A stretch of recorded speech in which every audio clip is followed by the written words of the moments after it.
The state is a fiercely competitive and ruthless society. And now, After Hours with Rixx Javix. We are coming to you from high above Ishmaelkin 5 in the Stay Frosty Lounge. Light a cigar, grab a cold drink, pull up a chair, and let's talk. Welcome to After Hours with Rixx Javix. My guest this episode is the extremely talented artist Gabriel Cassata. Gabriel works in the comics industry and also takes time to produce incredibly beautiful work for EVE Online, including the cover and some inside art for my upcoming Empyrean Chronicles book. It's my extreme pleasure to welcome him to the lounge. Well, hi, everybody. Hey, Rixx. Thanks for having me on. It is a big pleasure. I am probably like everybody else, a huge fan of you. So this is a big pleasure for me. Yeah, I guess I am an EVE player and an artist. I guess that's how most people probably know me. That seems to be how I'm becoming known to the community. Yeah, I think most people are probably pretty aware of your Pirate Lord series, which you're doing right now. Yeah. So, I mean, how did that sort of get started? I mean, where's the inspiration for that? That was It was really simple. I was just I had a little bit of downtime between the deadlines, and I was playing with some new brush settings, and I got a new stylus. I think shortly.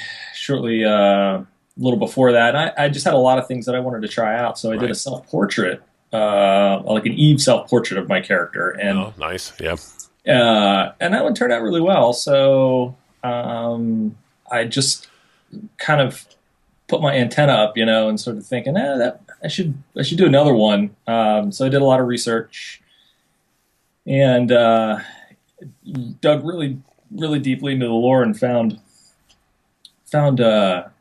all these awesome pirate factions that I knew a little bit about in the game. Like, if you play, you sort of have to run missions, I guess, to even get this stuff. And you kind of bump into the rats and you're like, okay, Sancha's Nation. Those guys just tore me up and potted me. So what are these guys about? Like, what is that all? So I really started to dig into this lore, and I wasn't sure which direction I wanted to go, and it was right around that time that I guess CCP was doing it was last fall, and they were doing their Crimson Harvest. Right, the Crimson Harvest. Omer, right? Yep. Yeah, the Blood Raider event, and I saw the scope broadcast that they had put out, and all I saw was this fanatical kind of nude guy just getting showered in blood, and I was really fascinated by it, and I wanted to know more. So I grabbed my EVE source book and I dug into the Evilopedia and figured out who this guy was. And that's a heck of a story too. I mean, that's not exactly suitable for children. No, I was really that guy's pretty sick. This guy is brutal. Yeah. And I've subsequently found that all these guys are pretty brutal. They are. There's a pretty psychotic pirate lords, After I got through with Sancha, and I got through my research phase with Sancha, and I felt like I kind of knew who he was a little bit. Like, man, what did I get myself into?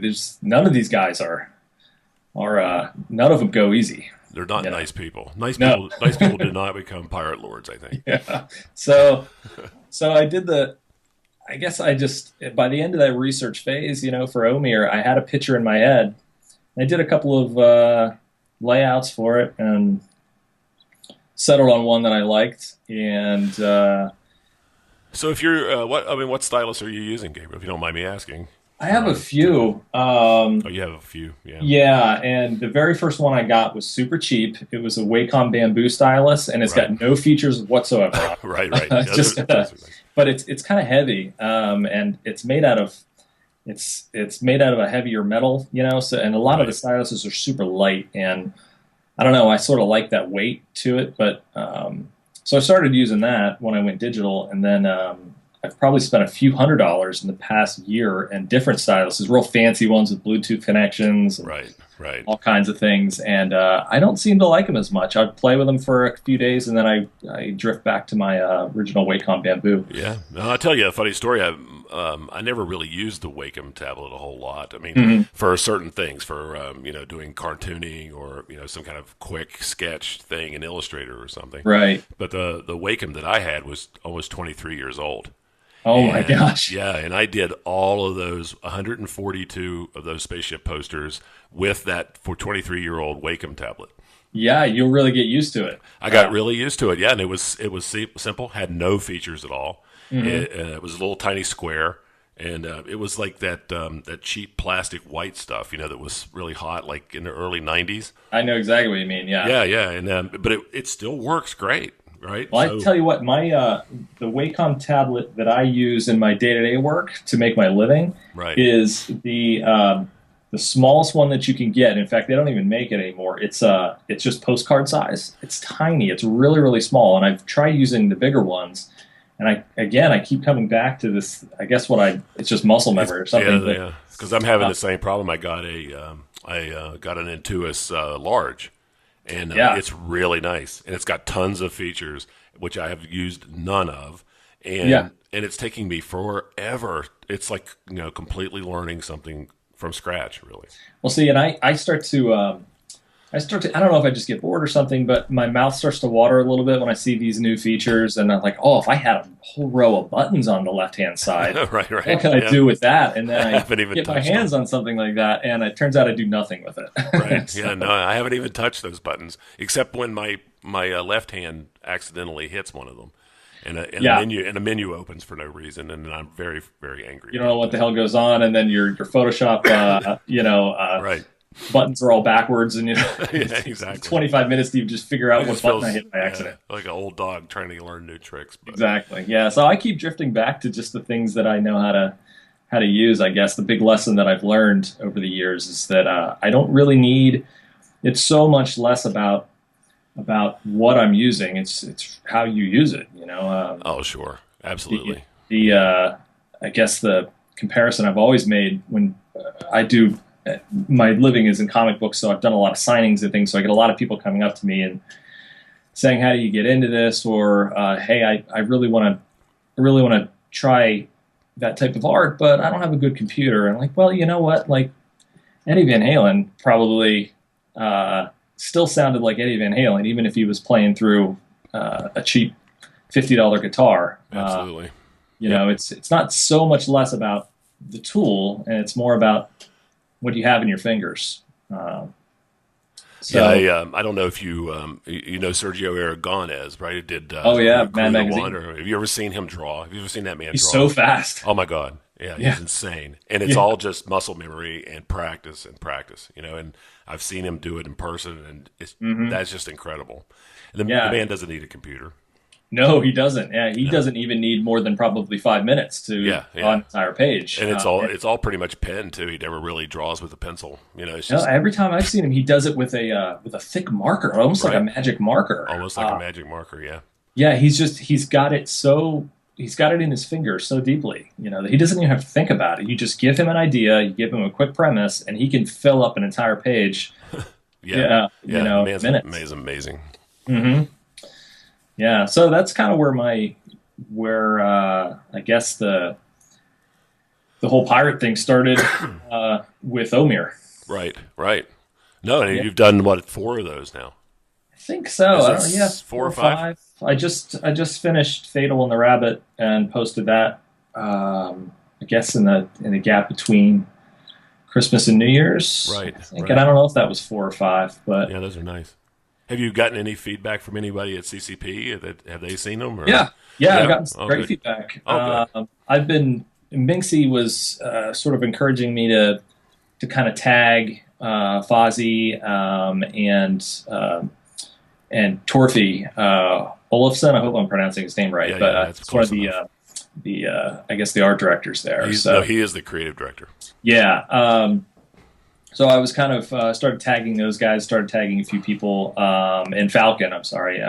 He was kind of the other big one since he's our our story guy. And yeah, pretty quickly I started getting a lot of faves and a lot of comments from those guys, and it seemed like they were really digging what they were seeing. So that's no, I mean, yeah, they're awesome. They're really yeah. well Thank done. you. Yeah, I guess I'm going to keep doing them. People like them. Yeah, why not? Why not? Yeah, and thanks for, I mean, for everybody out there who doesn't know, and excuse me, I just got a frog in my throat there, but the Empyrean Chronicles, which is a collection of fan fiction that we're putting together right now, and maybe be out by the time this podcast is out, but Gabriel's been kind enough to provide the cover art for that, which is greatly appreciated too, by the way. Oh, it's my pleasure. I was so excited about that. And then when I saw your cover treatment for it, like, oh man, that's what that painting needs. It needs, you put a nice little soft shadow on the bottom of it, you kind of put a, you silhouetted them very, very nicely. It felt like, I'll tell you, I just put a vignette around the outside, just to darken the corners a little bit.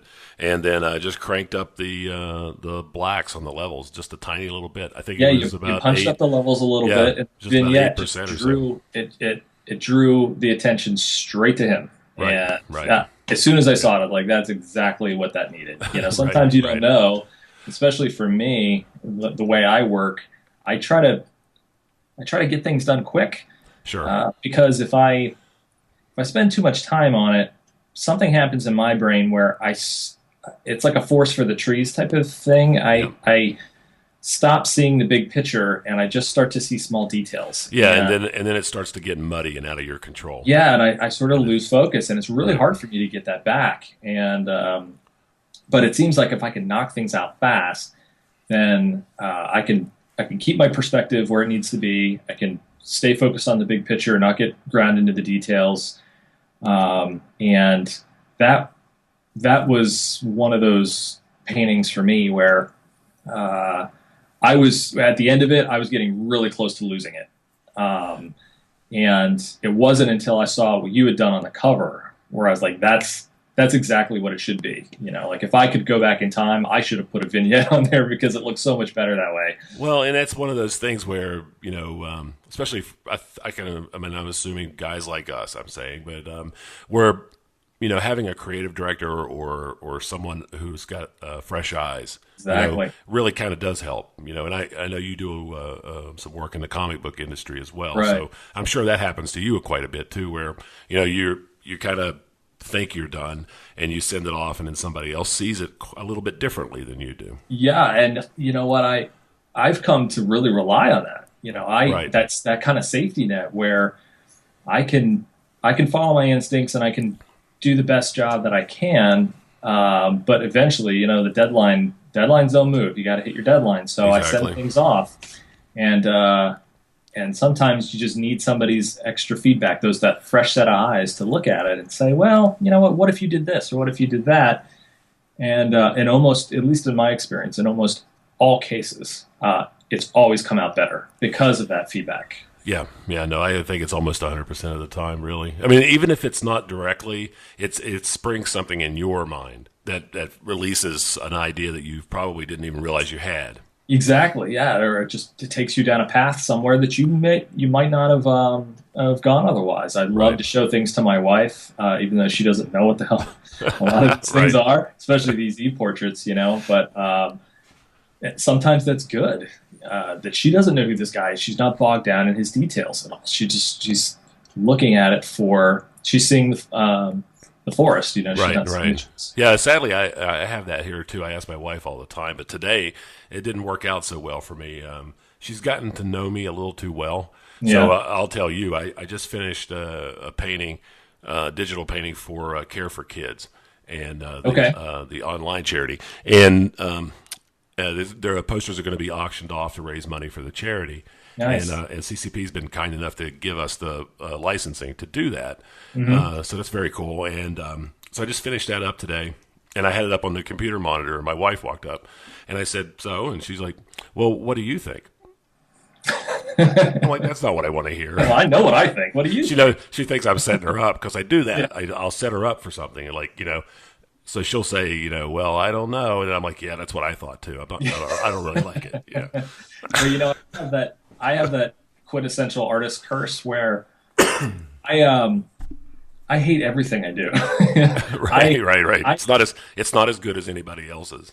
Yeah. It's never, ever good enough, and I can't look at anything I've ever done objectively. All I see are the mistakes and the wrong turns, and it's really hard. I'm really hard on myself, and it's hard for me to get perspective a lot of times on something. And my wife always asks me how a certain painting or something's going, and I say, oh, I need to get this out of my face. I'm so tired of looking at it. And she'll see it, and I'll tell her where I'm having trouble, and she says, no, it looks great. Keep going. What are you talking about? I'm like, oh, I'm so sick of looking at this. I just can't even stand to see it anymore. I got to get this finished out of my hair.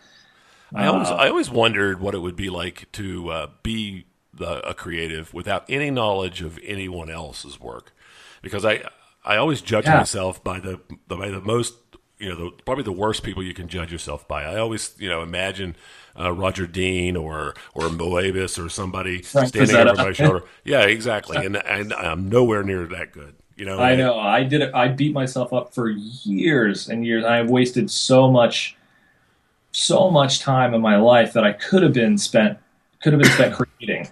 And instead, I was getting frustrated, pulling my hair out, spinning my wheels, and giving up because I wasn't as good as that person. When I really should have just been trying to be the best me that I could be. Exactly. And the secret is, if you talk to those guys, they feel the same way.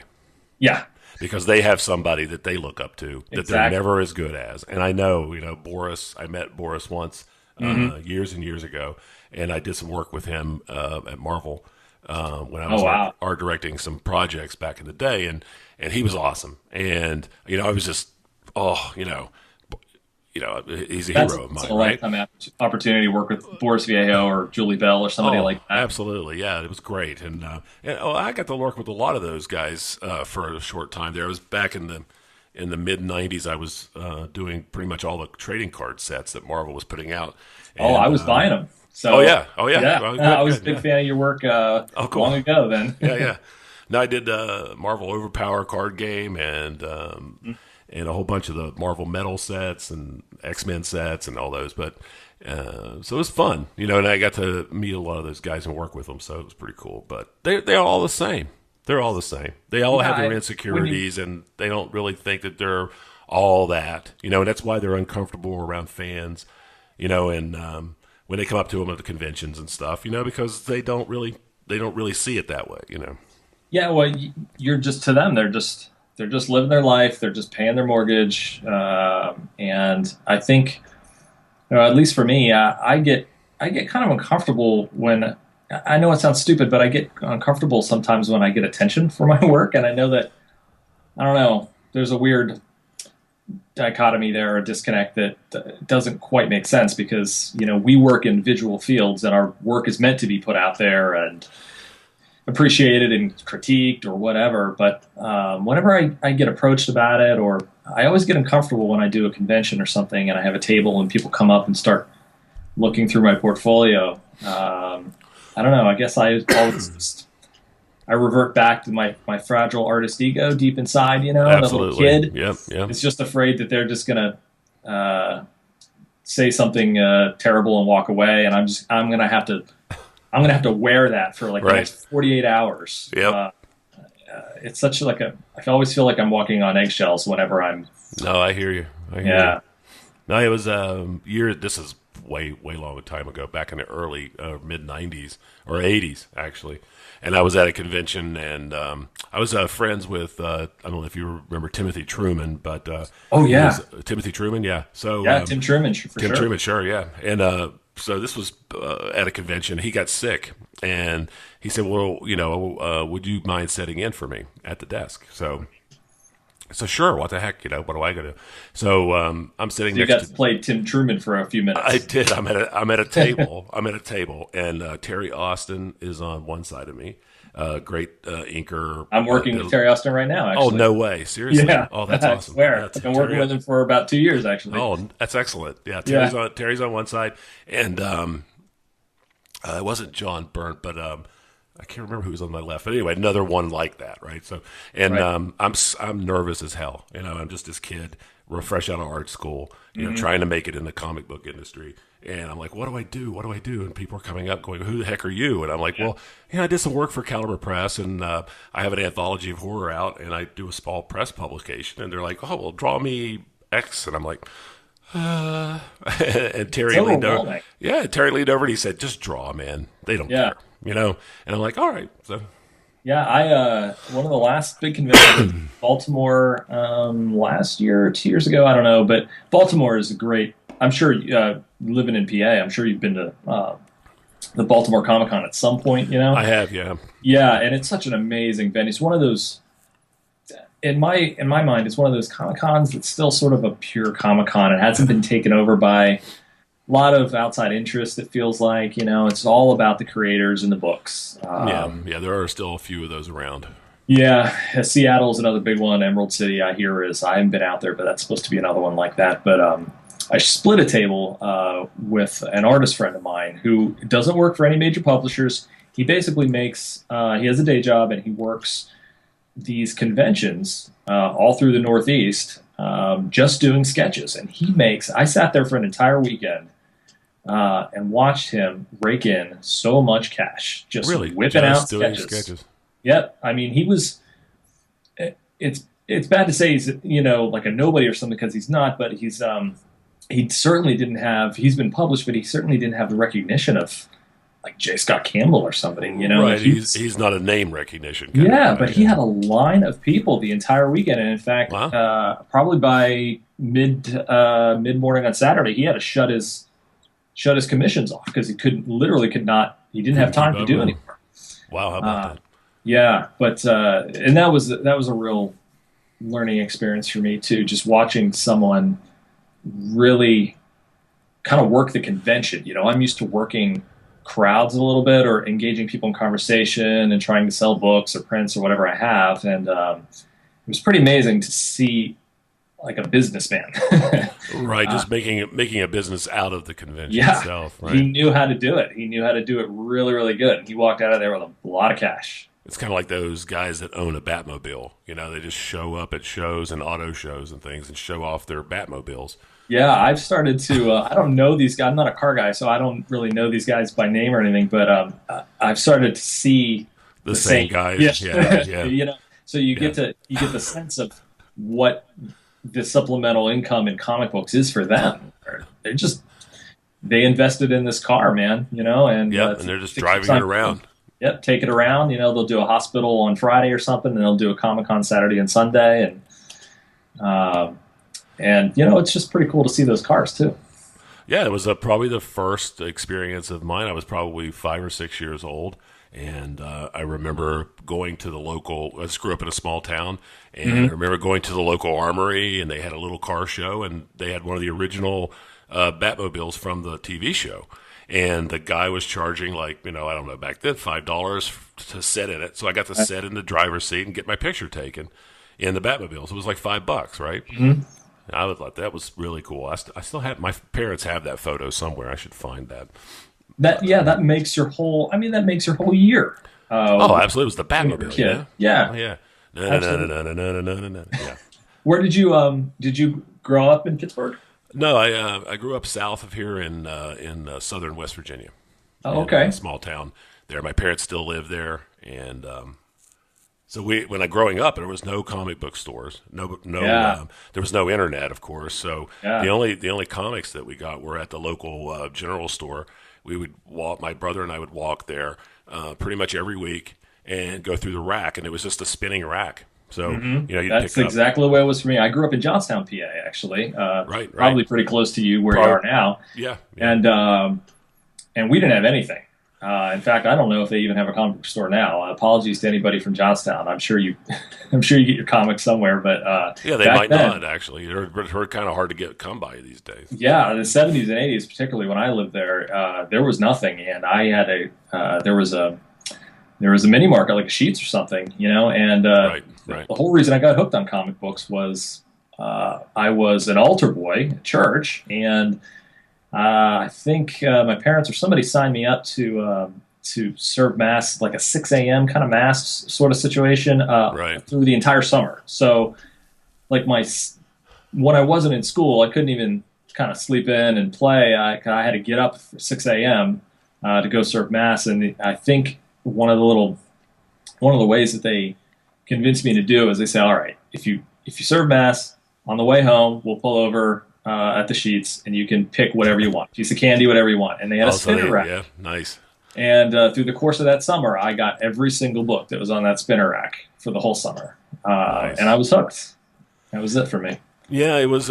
It worked out pretty well until I don't remember the storyline, but there was a particular story that happened where I was following the comic religiously, and the big reveal was in the next issue, and the store didn't have it when I went the next week, and so I missed it, and I was extremely upset. Again, this is when you're very young, 9, 10 years old, and so I started subscribing. Yeah. And so the comics would come in little brown things and be shoved into our mailbox. So I just wanted to make sure I wasn't going to miss any more of those. Yeah, that was back. I had a subscription to Marvel subscription too. Back when you actually had to clip it out. You had to destroy You had to your clip book. it out. Yeah, Yeah, you had to clip out the to- form, pull the page out or something, and send it back with your $7 or $8. I think I still have a few of those issues in plastic sleeves that are cut out. The Yeah. back cover's missing or whatever. Yeah, but you're right. That was really the only way to get those. I mean, it's not like now where you could be like, they were sold out, or it wasn't on my pull list. I just forgot. I'll just get it through Comixology or something, or I'll go online and figure out what happened. Like back then when we were kids, man, That you was missed it. You missed it. You missed it. Yeah, it was the same way with it. I'm trying to explain that about movies too. I mean, if you didn't go see it in the theater, you may never see it again. Yeah, yeah. I hope you got some friends who have good Right. memories and can Right. explain it to you, because Explain it that's to you. probably the closest you're going to get to it. Right, or you could buy the novelization or something. Yeah, yeah. But I remember looking at a Starlog. I think it was a Starlog magazine or something. Oh, and I there love was ads in the back, and there was an ad for a comic book. I could still remember the picture. I can picture it in my mind. And I don't know if you remember Cerberus. It was done by Dave Sim and Dave Sim, and yeah. Carl. Yeah. And there was an ad for Cerberus in the back of it, and that was my first exposure to anything that wasn't Marvel or DC really, or Archie or something. Right. You And, started to realize that there was this There's this so whole there's other more than world. superheroes. Yeah. So I was very fortunate in the timing of my life, because I came up here to Pittsburgh to go to art school, and there's an awesome comic book store here called Ides, and that was in 1984. So it was the explosion of independent comics and Teenage Mutant Ninja Turtles. I remember the first issue when it came out, and adolescent radioactive black belt hamsters, and and then Dark Knight Returns and all that stuff. So it was all happening at the same time. So it was a pretty exciting time. It was amazing. And he had guys like Frank Miller who were still working in that. They had a foot in the superhero world.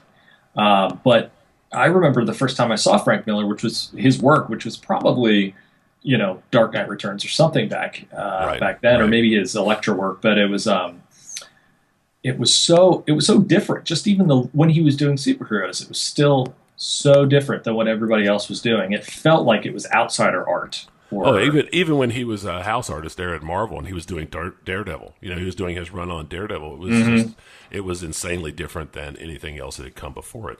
Yeah, you really felt like this was an artist who was speaking to you. It's like Steranko or something, with one of those guys who, like, he's operating at a different level, and there's more on the page here than what I'm seeing. I just need to open my heart a little bit, and and the opportunity to get more from him was always there, and that's what I loved about those guys, because it's that we always had, and we were very fortunate to have a lot of superhero artists, creators in comics. It was always sort of the way that industry had been built from the very beginning, and that's a little unusual when you think back at the history of it. From the Kirbys and the Stanleys and the Ditkos and the giants of the field, and then all those guys who sort of sprang up in the '70s, sort of started pushing the boundaries, like you mentioned Steranko and Howard Chaykin, and Mobius, from France, and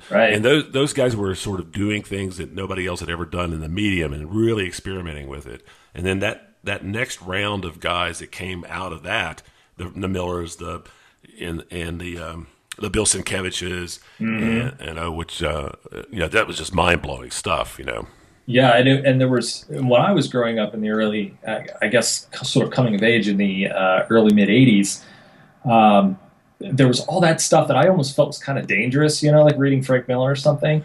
I almost felt like I wasn't ready for it, but I was so blown away by the guys who didn't get a lot of, it seemed like to me, they didn't get a lot of attention for, they just told a really good story. Guys like John Buscema, who... Sure. Oh, absolutely.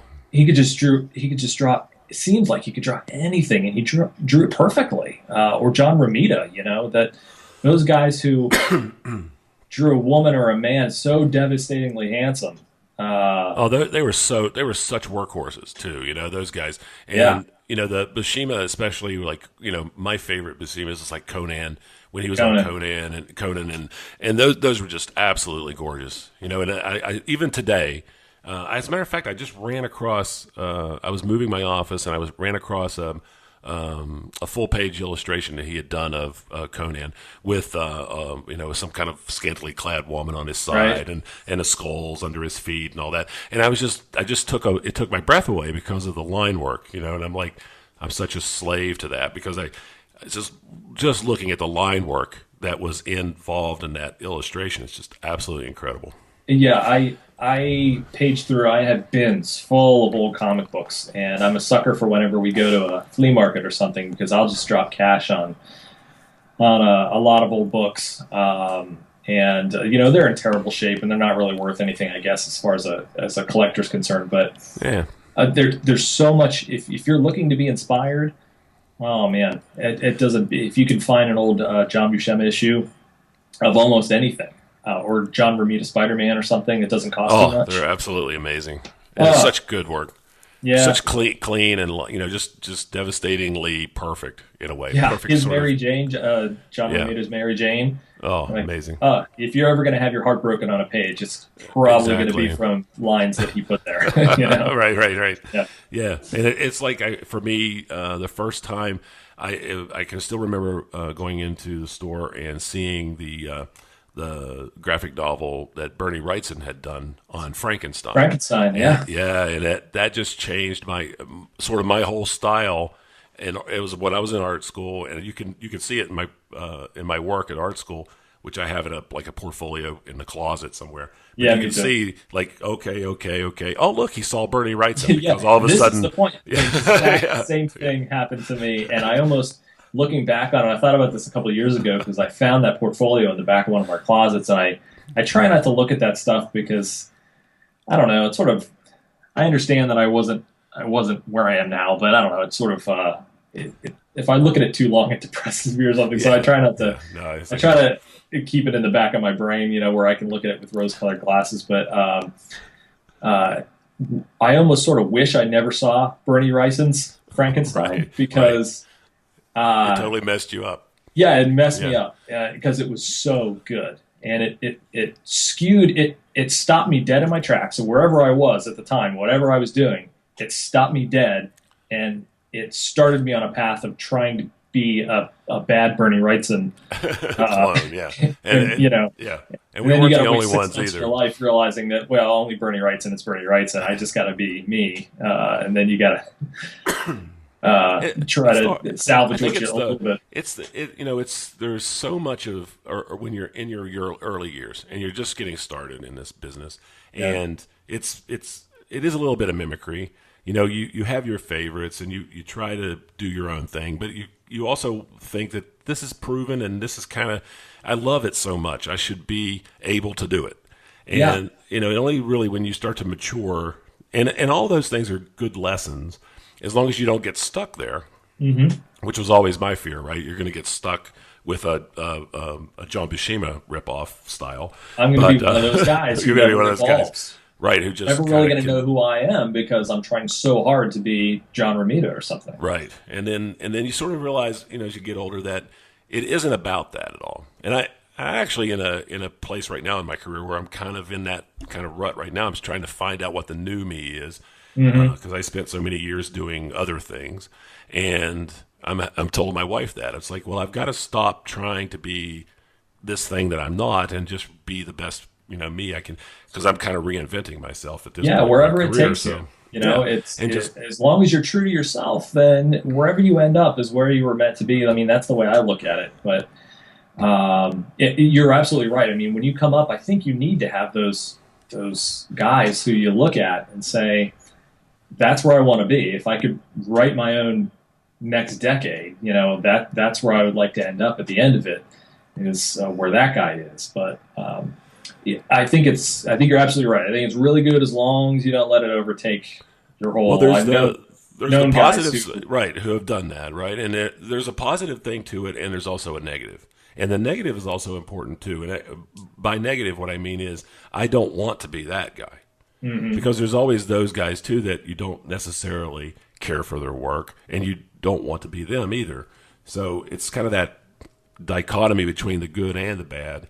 And not that their work's bad. It's not what I'm saying, but it's not yours, and you don't want to fall into that rut either. So and I think you're always going to be a pale imitation, I think, if you stick with that too long. But yeah, you're absolutely right. I mean, it'll get you. It's that springboard that I think everybody needs at some point to point you in the right direction, and then hopefully you're brave enough to take the next steps on your own. It's kind of it's kind of like the fundamentals, right? It's grabbing that How to Draw Comics the Marvel Way book and working your way we've all done it, right? And draw circles and throw lines between them and try to build a human body, and then once you get those fundamentals into your system, into your blood, then do something with it. And what is that? Change that up a little bit. What is it that you can bring that makes it different and exciting and something that people are going to want to pick up? Because you can continue to just all day long, copy this guy or that guy, but you're always just going to be a copy of that guy. You really need to find your own voice, and I think that's the biggest. Whenever I have people come up to me at shows or wherever or signings, I mean, that's the biggest thing that I try to tell them. It's fine. Mimicry is fine, and imitation is fine. Just remember that you're who you are, and don't do yourself a disservice by ignoring that. No, absolutely. But that's hard sometimes. So let's pay some bills here and talk about E for a second. Yeah. So when did you start playing? That's funny. We've been kind of packing up our house here, and I found my original box copy of Eve. Oh wow, box copy. And I guess it was that sort of like that orange box copy with the fold out cover, and it had the old, the really old character models on it, the real cartoon looking ones. Yeah, that is an old one. Wow. It's a really old one, and I had a friend over recently, and I've been trying to get him into Eve with limited success, but over the years. But I showed it to him, and I said, "This is where it all started for me." And I looked at the date because I couldn't actually remember. And I think the box is dated 2004. And I'm pretty sure I started in 2005. But I was very off and on until about 2009. And then I started to get kind of serious with it. And it got its hooks into me at that point. Right. So what have you been doing since then? I mean, what are you mostly doing inside the game? Well, I was. I felt like I didn't really even get comfortable with the game until I joined Signal Cartel, and I was in another corporation, AIEU. Those guys were really, really great, and they had a high-sec campus, Derelict, doing mining. At that time we were part of the Brave Collective, and there was a big war going on in Head GP, and Sure. Yeah. Okay. Yeah, they needed resources and materials. They needed ships built and somebody to mine the ore. So I kind of jumped in with those guys and kind of moved into their high-sec campus and started getting into their mining operations. And then I got busy with deadlines. I remember. I guess this was maybe about a year and a half or 2 years ago or something. But I got really, really busy, and I hadn't logged in for about a month, and I realized that I guess PL had moved in. Maybe, I don't know who it was, but someone had moved in and kind of kicked us out. And there was an evac period that I completely missed, and all my stuff was stuck. You got stuck. I was completely stuck. So I would log in and just kind of spin my ship in the station a little bit. And I knew if I was gonna undock, I was gonna lose it. And that kind of went on for a few months, and then I decided to log in again. I don't know, maybe 4 or 5 months ago, and it looked like that setup that was there that had run us out had moved out as well. And I was able to start moving my stuff out of the system a little bit, and that's when I saw a signal cartel pilot. And I had also gotten kicked out of my previous corporation just because of inactivity, I guess. Inactivity, right? Yeah, so I was just kind of cruising around derelict on my own, sort of aimless, didn't know where I wanted to go in the game and what I wanted to do, but I still knew that I loved Eve, and I still had that desire to log in and play, but I was directionless. And after a few days of that, I saw a signal cartel pilot moving through our system, and I forget who. I wish I could remember who it was, but I had just gotten into the habit of doing show info, on anybody I didn't know. Right. You know how you do, and you look at their corporation and just get a feel for people. And I read their corp description, and I'm like, man, this sounds really good to me. This feels like awesome. It could be a great change of pace for me, just a breath of fresh air. So I followed up on it, and it changed everything for me. I mean, I feel like that is the moment that I joined Signal Cartel is the moment that I really started to that Eve connected with me on a deeper level. It wasn't just a game anymore. I was part of a community, and I was a part of a group of like-minded people that, even though I had been part of corporations before, I really felt like I belonged. It's not the same until you connect, with a group of people and find your place. It's happened to me probably 3 or 4 different times over the course of the time I've been playing. Yeah. And there's those times where you're just kind of spinning your wheels.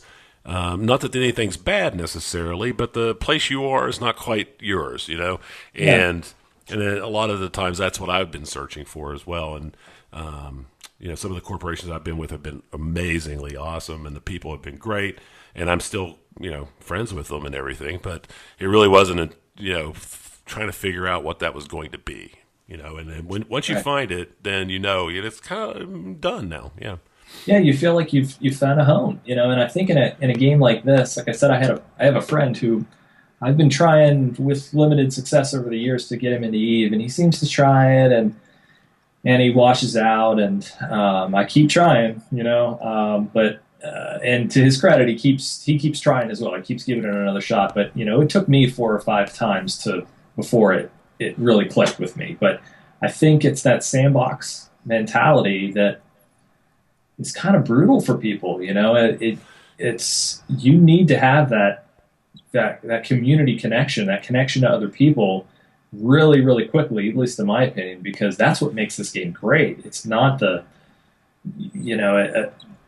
if you're just flying around by yourself, you're probably going to get bored pretty quickly and unsub. Yeah, you are, and I've seen people do it, and there are those who can, but yet they also, in a way, belong to a community because they have people that they talk to, and they belong to groups and things. But it's that connection, whatever that connection is for you. Finding it is the trick, and if you can do that, then the game becomes more than a game. Yeah, and I really think feel like you're Eve part really of needs something that. bigger. Right. Yeah, like it really is living while I'm not logged in. They're still there and they're still making things happen, making changes, making a difference. But they're just waiting for me to log back in and join in. So Yeah, I and think, it's hey, how are you? How have you been? What's going on with you? How are things? And yeah, again, not everything is like that. I mean, my corporation, Stay Frosty, is 200 and some people now. So there's a everyone's equal. And we all get along and everything. But of course, there are people there that I've known for almost 3 years now. yeah, So there's a connection there and a camaraderie and a friendship. Some of these people I know I've met at FanFest last year, and I'll probably be meeting them again at FanFest this year.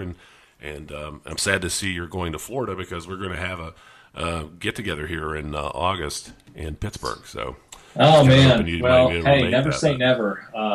I still have family here in Oh, right, PA. you still have family in Johnstown, Yeah, as probably, long right? as So they're here, then I'm always going to be looking for an excuse to come back and visit and get away. So, oh, okay. So yeah, well, my wife's putting something together for August. So well, keep me updated on it because I'll yeah, do whatever I will. can to make it. That sounds like a lot of fun. I haven't been able to make it to like a fan fest or anything, so that's Yeah, the I next think step for me is yeah, I joining think in and maybe. putting some faces to faces to the names. Yeah. No, and I think Minxie's going to come and stuff. So you can meet her, and I think maybe Sugar Kyle will come up, and a few people from Washington and D.C. and Oh, that sounds all like an around. all-star So lineup there. yeah. So it could be a lot of fun. Yeah, well, keep me updated. I'll do everything I can to make it. Yeah, I will. Yeah, I didn't know you were in Signal Cartel, so that just sort of connected the dots for me because that makes perfect sense now. So Yeah, excellent. yeah, and that's what really kicked it off too, especially with getting to know Minxie, and she's an amazingly talented artist in her own right. Oh, absolutely, yes. And as soon as I was already very happy with the home I had found in Signal Cartel, but just in pure Eve terms. But as soon as I started to get to know the people, and I started posting on our private subreddit, and I started to find out that introducing myself and starting to find that Signal Cartel was actually this little haven for a lot of like weird creative people. Right. And we all just bonded on that kind of thing. And when I got to know Minxie and found out this legacy of work that she's kind of been building inside and outside the game, like man, that's brilliant. She's doing it right. She's amazing. Um, so yeah, and the more I think it was her encouragement too for me to kind of keep doing this. Every time I would send her something, she would encourage me to keep going and give me that validation that I needed, that I was sort of on the right track. Yeah, no, that's good. It's important to have that too. And she's awesome about it. And so her and I both have been doing that to each other for so long now. It's second nature, really. Yeah, yeah, absolutely. There are a lot of people in the Eve community. There really are. And I wish there was my hope last night in a FanFest presentation about hopefully the doors are going to be opening a little bit, and some of these things that the community offers might be more readily available, and it really hasn't come to pass yet. But I still keeping my fingers crossed that there might be more opportunities for all of us to have a little bit more of a way to express ourselves a little bit, but until that happens, we'll just keep trying. So That's really what it comes down to. I think if we, as a community, the creatives in the community, I think if we continue to just express ourselves, then I think there's only good. It's only that can good, come from yeah. that. Even if it doesn't turn into anything, it is a way of building a community, of meeting people like you and I are meeting right now, and meeting more people and building a network and a community, right? And whether that turns into anything real or not, it's still going to be worth it. It's still worth it. Absolutely. I mean, I've had I was so nervous to post my first, I guess it was the second one, was the Omir painting. I was so nervous I had posted it kind of on my own blog, and I was promoting it through my own channels, my social media and things, but I was incredibly apprehensive about posting it like onto the Eve subreddit because Right. I was like, they're going to destroy me. This is, what am I even thinking? And I actually didn't. I didn't post it, and someone else found it. And they posted it for you. They posted it for me, and then found me on social media and let me know what they had done. And they said, you should really go check this out. You're getting a good response. And I'm really grateful to that person because they did what I couldn't do. They did what I was too scared to do. Right. They sort of broke the ice for you.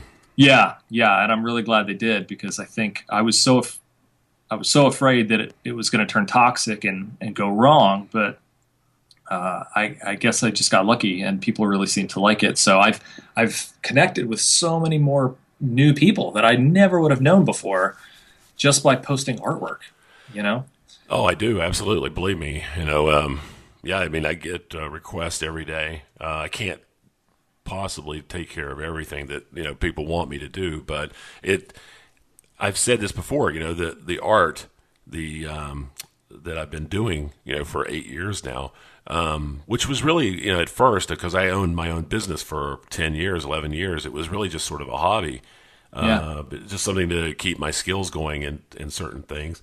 And it wasn't serious, but it actually turned into something more serious. After I lost the business and have had to sort of restart my career. But I've met everybody. And it's been awesome. And it's unlike just somebody who plays Eve, because people ask. I've done work for everybody. And I know almost, not that I know everyone who plays Eve, but I know pretty much everyone who plays Eve.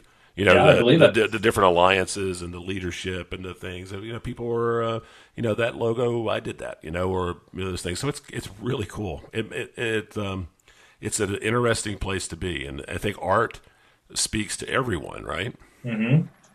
That's what I was hoping. I was like, well, hey, maybe if this isn't the way you imagine this guy in your mind's eye, hopefully at least you can appreciate the art itself, maybe, or so that was my fallback position anyway. When I post some of these things, every once in a while I get a response like, oh well, that's not really how I imagine this guy, but hey, I love it. It looks great. And exactly right. So I get the same thing. Well, I don't really care for it, but I can appreciate the effort that's in there. Although, I also get you should die in a fire and things, but that's to be expected too. I had a little bit of that. I mean, it's got to be a great feeling. Have you been to anybody out in the wild, like wearing one of your T-shirts or something? Yeah, I have. Well, I mean, some knucklehead wore one of them to Disney World not too. Oh, that was me. Okay, I know. All right, so that doesn't count. But, that's right. But no, but I'll give you a funny story about it, because this was FanFest this year in Iceland. It was the first time my wife and I had been at a player meet or met anybody in real life.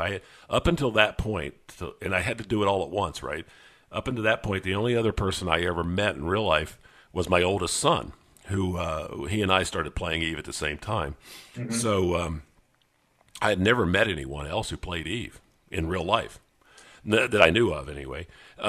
So we did it all at once. So we go to Iceland, and we're at FanFest, and everywhere it was a really strange and surreal experience, because everywhere we went, it was, hey Rixx, and hey Rixx this, and hey Rixx that, and of course my name's not Rixx, but everybody knows me as Rixx Javix. So it took a little while to get kind of used to that. I've always sort of been the guy behind the scenes, mm-hmm. directing the commercial, writing the TV spot, running a business, doing the things. The days when I was sort of promoting myself were long ago, right? So, I'm always the art director on the card project, not the guy doing the actual drawing. So, right. And all of a sudden, you're like this personality now. Yeah, it was a little strange, because I had been sort of doing that, but on my, on the blog, and it's all virtual, right? But this was real, and but it wasn't weird in a strange way. It was weird in a good way. It's got to be. I imagine it's got to be kind of humbling too. To walk into a place like that where maybe you weren't really expecting to have that sort of response, and all of a sudden you're kind of inundated with a little bit of kind of pseudo celebrity, and you got to sort of reckon with that. Yeah, it is absolutely extremely humbling, and it was a great experience, especially having actual art to sign and everything. Because I had the posters were available for the first time there, and it was What year was this? This was last year, last April, or last March. I guess it was in March last year. And so that we had Alexi had printed, I think, 2,500 poster sets, and they were selling them at FanFest. We were going to see how they did, and if they did well, then we'd do more. And they were the highest selling item that they had, and we set up a table there so that people could come if they had bought the posters, and I would sign them. Mm-hmm. Which was great, and it reminded me of the old days, with the comics and stuff. Yeah, but, exactly. It's a little mini Comic-Con for yourself. Yeah, it was pretty cool. But the best part about it, though, is that there's this whole building full of complete strangers that you already know. If that makes any sense at all, because you've never met them, but they all know who you are, and you know who they are.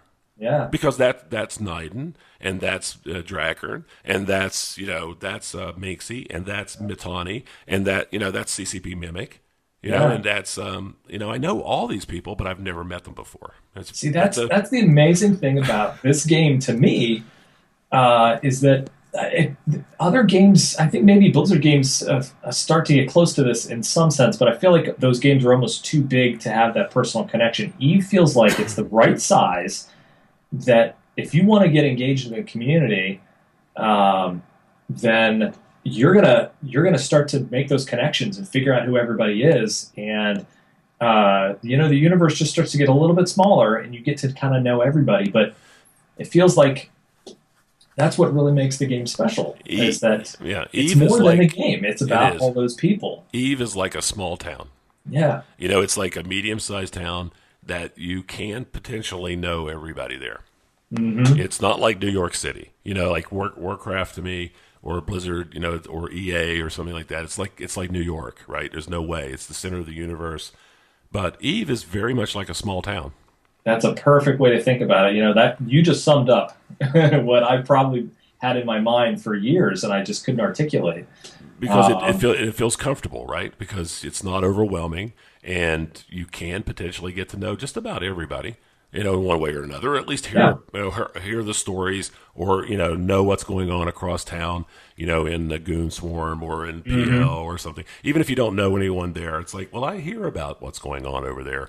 You know who they are in the bad side of town, right? Yeah, on the other side of the tracks, you know who they are, and you know what they're doing, and it really makes it feel like the metagame is real for Eve, and that's what has continued to bring me back to it every time. I'm pretty much back for good now, and I have been since I joined Signal. But for years and years, I think most Eve players, I read something, saw a graph or something like that a few years ago, where it shows the intense learning curve of Eve, and then how it levels off, and then how people have to log in and then wash out, and log in and wash out, and it's usually 4 or 5 times before they get hooked long term. Right. But I think that says a lot about Eve, that it's the kind of game that is okay with that almost. It's okay saying, you know what,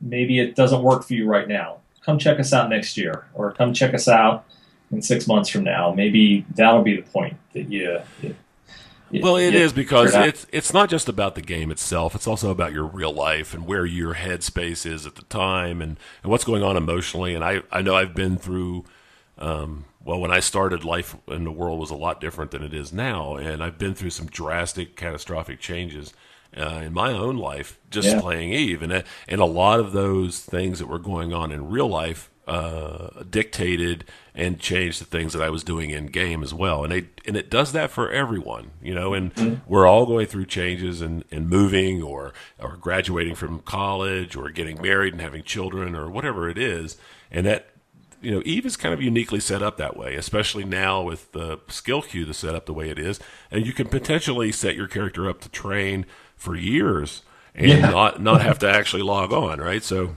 Yeah, yeah, may still be making some forward progress at Right. least. You You can know kind what? of Hey, weather the storm.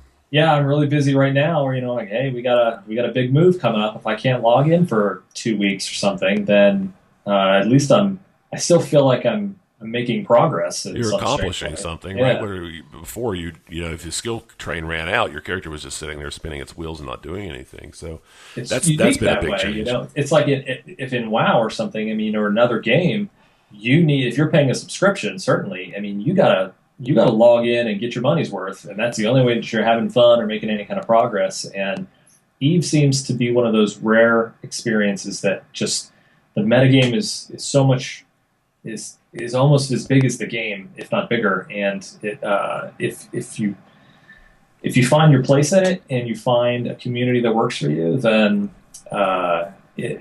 it's really hard to not look forward to logging in. Right, right, and I think that's the key. It can, I guess it can be played just as a game and staying to yourself and not meeting other people. But I think the best experience of it is when you do that, when you connect with the community, whether it's a small one or the greater one, or only a corporation of a few people or an entire alliance. But finding your place in it and connecting, making that connection to real people, and that makes the game that much better. Yeah, absolutely. And I feel like the game is just getting better. CCP, I think right now is their creative departments and everybody who has an active say in making a game right now is operating on. They're just firing on all cylinders, I think. And No, I agree. I'm not the kind of player. I'm a kind of a wormhole explorer. So my experience in the game is a lot different than people who are fighting over Sov and kind of complaining about the state of nullsec or something. I mean, or like Matai or something, or waging huge wars, just kind of choreographing hundreds and hundreds of people to do your bidding. I mean, their experiences are very, very different than my experiences. Sure. But I feel like CCP is doing such an amazing job right now with the game and everything that they're bringing to it that I hope it just continues to grow and grow and grow. Yeah, same here. No, It's at the point now, like how old are they? You would think that this would be the point where the game is like, yeah, it starts to hit the bottom of the parabola and it might not come back up again, but it really doesn't feel like that with Eve. no, it does not. I've said it before, and I think it's the best it's ever been. I can't imagine it I agree being with you. any better than it is right now. Just, I mean, and you were here since 2004, so you're even been around longer than I have. I started playing sort of mid 2008. So even back then, though, I mean, the game looks incredibly much. It doesn't even compare to what it looks like today, Oh, and it's, that's just from a graphics standpoint, yeah, night and day. It really, really is. night and day.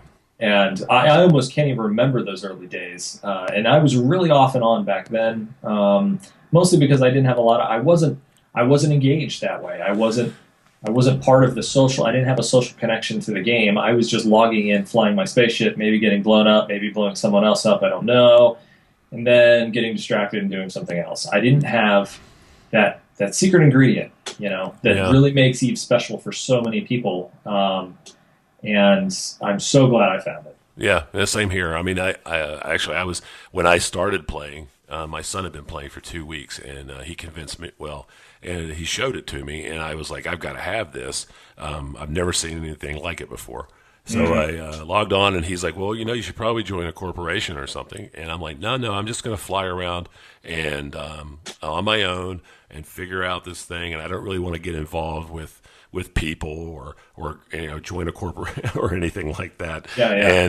And I was out in the belt one day shooting a rock with a laser, and a big ship came into the belt, and I'll never forget this. And another ship landed. There were two ships landed in the belt with me, and I get this pop-up window says such and such wants to talk to you, and I'd never had that before, and it was the pilot of the ship, and I recognized the name, so I said sure, and I'm like, "Hey, hello," and they're like, "Hey, it's my name's Ralph or whatever, and my wife is flying the other ship," and can I invite her? And she pops up. They're like, so you just started playing? And I'm like, yeah. And they're like, well, what are your plans? What are you doing? And I'm like, well, I'm just going to hang out and do it myself and, fly solo or whatever. And they're like, no, dude, you got to do this. And you got to do, and they were really sweet about it. That's amazing. It was a husband and wife. Yeah. And they told me, basically everything that ever happened to me and Eve, they explained it to me on that very first day. And, it's pretty funny now in hindsight, but and then I told my son, I'm like, okay, so how do you join a corporation? So, that was kind of the convincing moment for me. And they didn't ask you for a mining permit either, did they? Nothing. They didn't fight me or anything. I think they were just flying around, being really nice married couple. I don't know. I try my hardest, and it kind of goes with our corp credo and signal, sort of respect for all players, and we're unaffiliated, so we don't take sides. And I mentioned earlier that I'm mostly like a wormhole guy, so I have so much fun just logging in and just jumping wormholes and grabbing what I can and finding my way home. And I'm used to anybody who's been in a wormhole knows that you kind of stay quiet because that's how you live. That's how you don't die.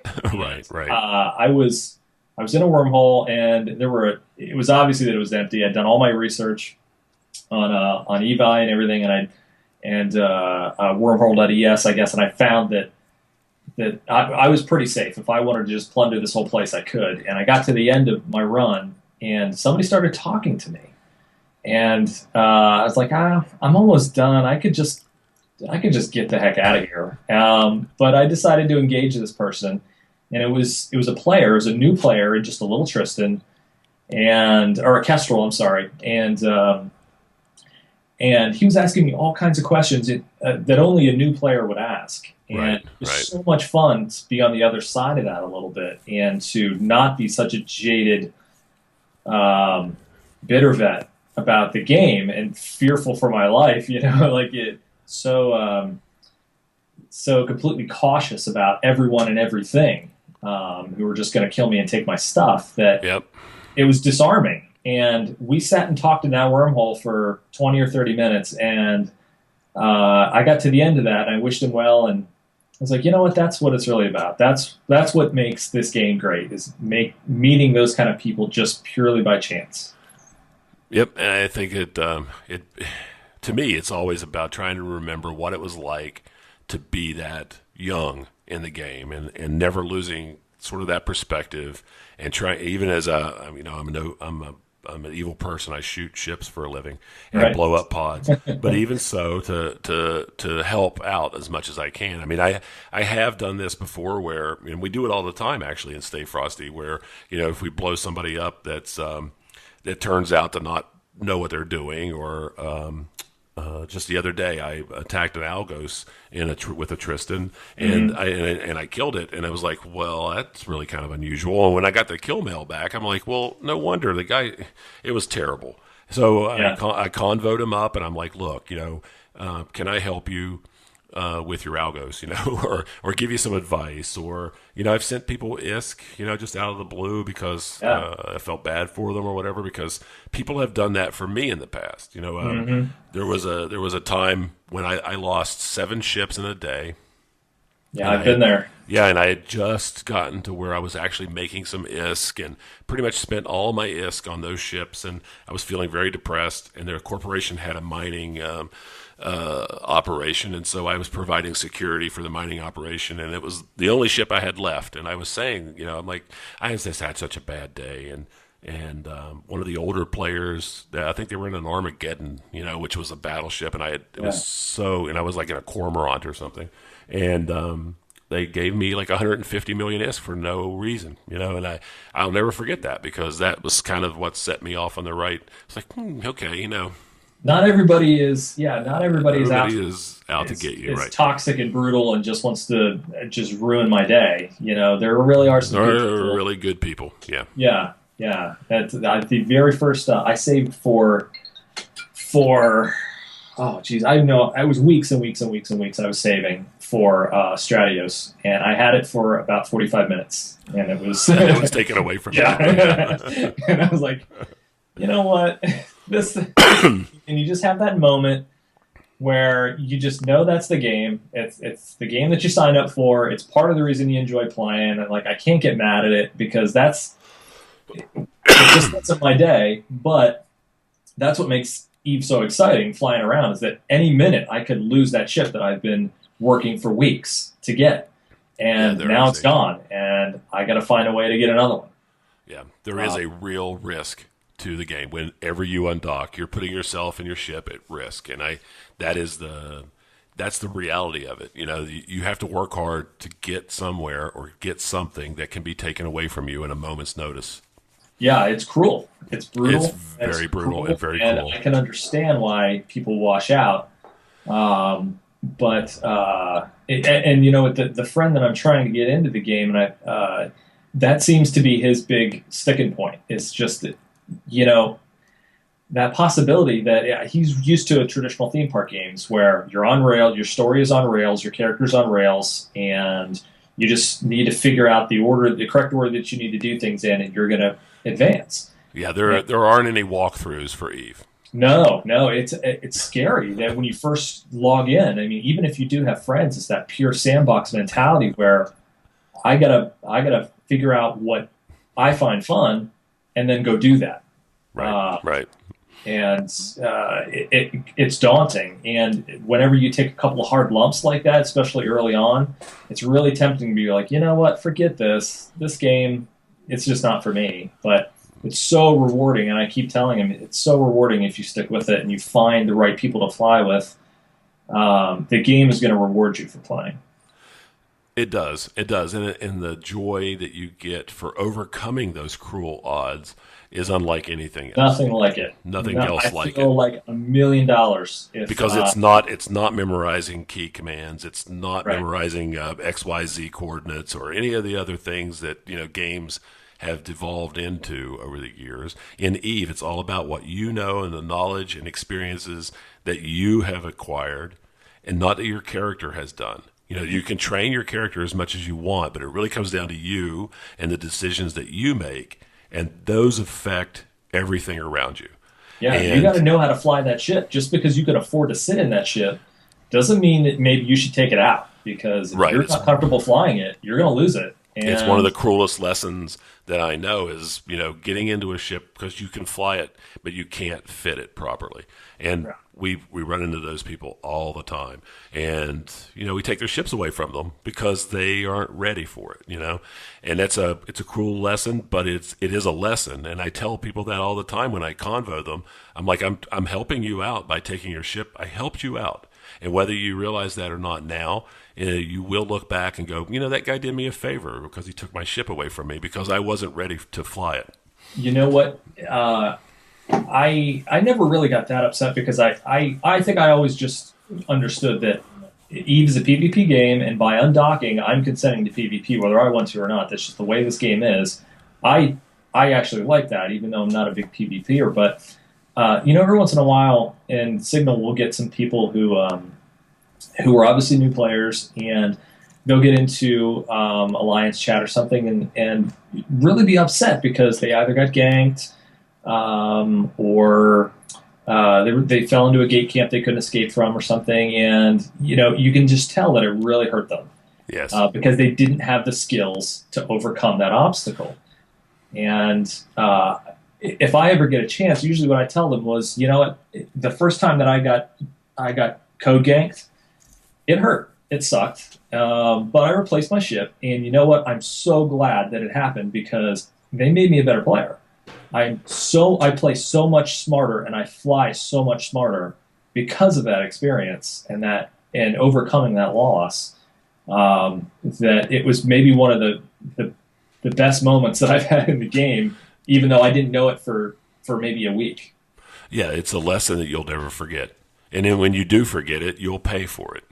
Yeah, because exactly. You're not doing the things you should do. And you kick yourself because you know that, man, I should have known to go left when I went right or something, because that happened to me before and I just didn't learn the lesson. I don't know. I find some kind of satisfaction in that sort of gameplay, and I realize it's not for everybody, but it isn't for everyone, no. But I do too. It's that knowledge and that confidence that comes from knowing and having experienced it all before. How to get out of a warp bubble without getting ganked.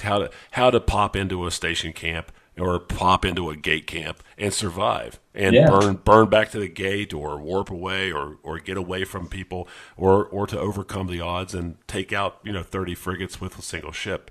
All the amazing things that you can do, and sometimes it doesn't work out, and it doesn't work out for me a lot.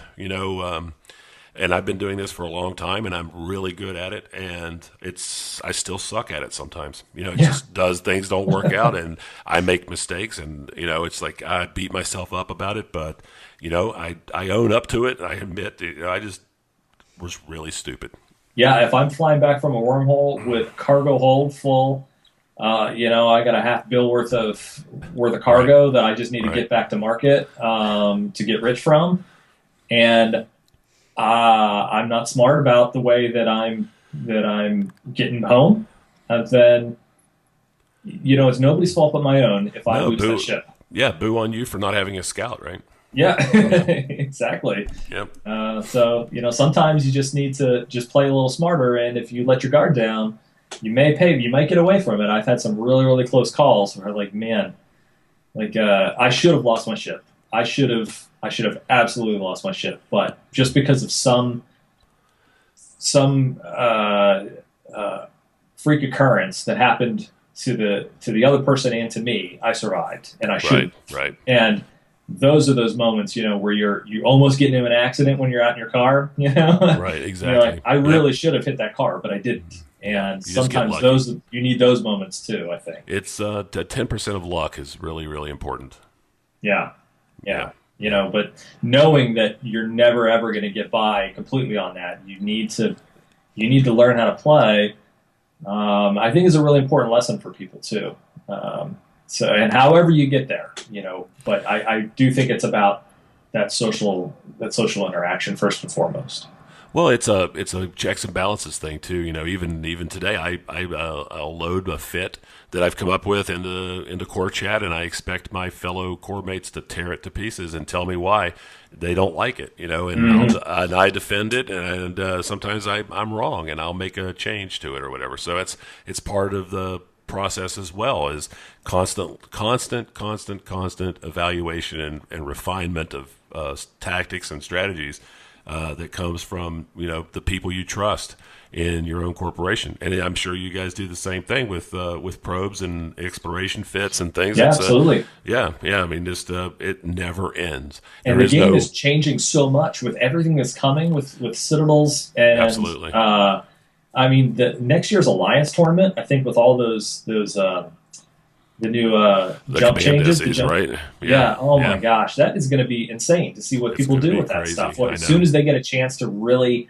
start messing with it, and you get those crazy people who live out on the fringe and just kind of like test a fit until they fine tune it into this crazy beast. And then to see what they do with that in a situation like an Alliance tournament, it should be pretty interesting. Yeah. Oh I'm looking forward to it because we're going to be in that again. So I'm going to have to figure that one out for ourselves before we get trapped in that. Yeah, we've been playing around with those a little bit. I caught there was a Gnosis on station camping it was about 2 weeks ago, and I got my Magus. Magus, or however you say it, but the Algos one, and Doc, we took 3 tries to get it right because I had never done it before. It's a little different than the micro jump drive. It's not the same, and it works a little differently. And but the 3rd try, we got him, dragged him off 100 clicks away, and my guys were sitting there waiting, and we took him down. So it was pretty validating. That's gotta feel so cool. To be able to trigger something like that and take everything with you. It's pretty interesting. We've tried it a few other times in different situations, but it's very odd, and it's not like anything that's ever been in Eve before. It's not like putting up a warp bubble or doing any of those things. It's kind of strange, but I kind of dig it. I think it's going to have an interesting history here in the future. I can't wait to see what the high-end PvP guys start doing in a tournament situation. I cannot wait. Tournaments should be... I think it's going to be so much fun to watch. Yeah, I agree. Well, I appreciate it, Gabriel. Thanks for joining me on this one and for sitting down Absolutely, and having man. a chat with us. I really it was great talking to you, and maybe we can That was a pleasure. have you on Anytime. again too.